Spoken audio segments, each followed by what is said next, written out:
All right, hopefully you've had a chance to practice some of your PHP basics. Now we're going to get a bit more advanced and talk about the PHP coding standards. You could get to the link for the PHP coding standards in the WordPress handbook from the lesson notes.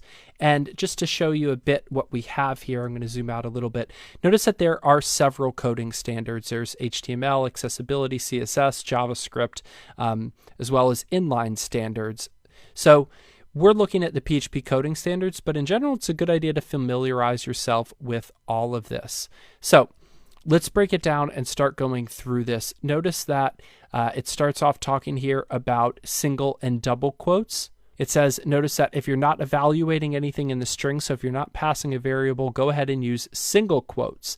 And you should never have to escape things because you could just change your style. So rather than having to escape some double characters here by using double characters at the beginning, notice if you know you're going to use, double, and I'll just zoom in a bit here. If you're going to use double quotation marks, then inside of your string, then start with a single. If you're going to use single ones inside of your string, then start with a double. So that's all it's saying.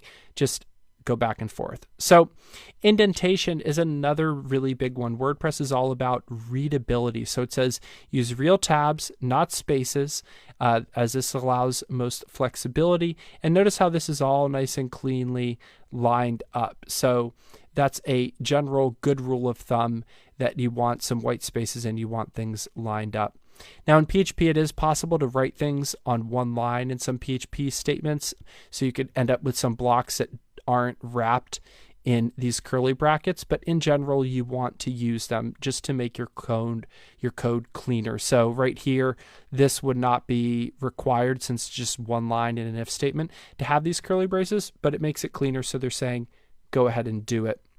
Notice that we have else if versus else space if, some regular expression hand stuff, and no shorthand PHP tag. So anytime we write PHP, it's got to go inside a PHP block, which is opened like this. This is a PHP block right here.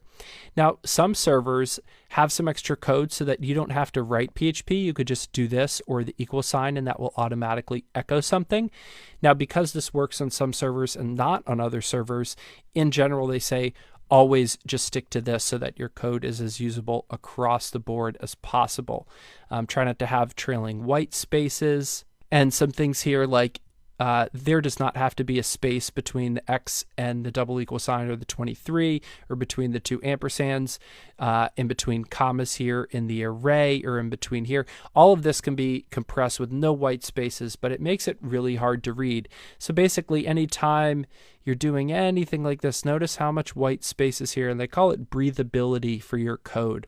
So that's a good idea, just to add those extra white spaces in there. However, notice in some places it says, hey, in this case, you don't need to have them, but if it's a variable name, then you do. So again, take the time to read through this. Not all of it will make sense, but as you learn more WordPress and more PHP, you could come back and read this again, and it will begin to make even more sense. So naming conventions, moving along here, when we name a function, so display title, display post, name in lowercase, underscore to separate. So there's camel case that is possible in some languages, but WordPress likes you to stick with this naming convention. If you have a class, we won't really look at this too much until much later in the course, but that's going to have uppercase. Constants, things that don't change, are going to be all caps. File names should all be lowercase with spaces between them.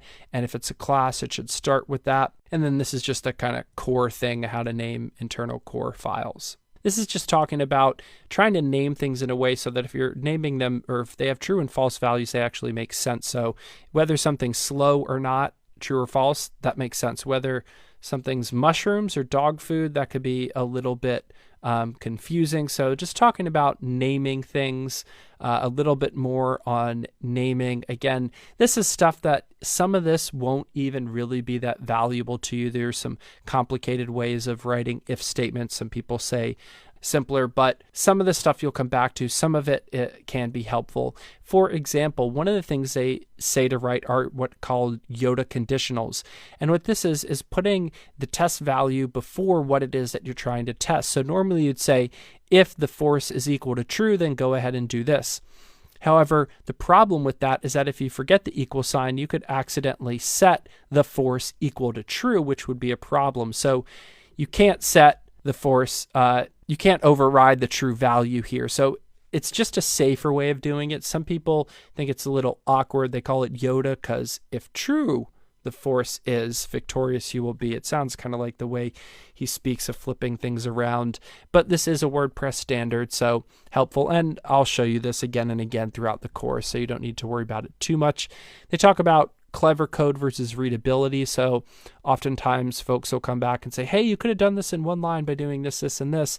But in general, WordPress likes things spread out easier a little bit more, talking about documenting, and now we're at the bottom. Okay, so that is the WordPress coding standards. Your homework is going to be to read through all of this, skimming where things don't make sense and trying to understand what does make sense.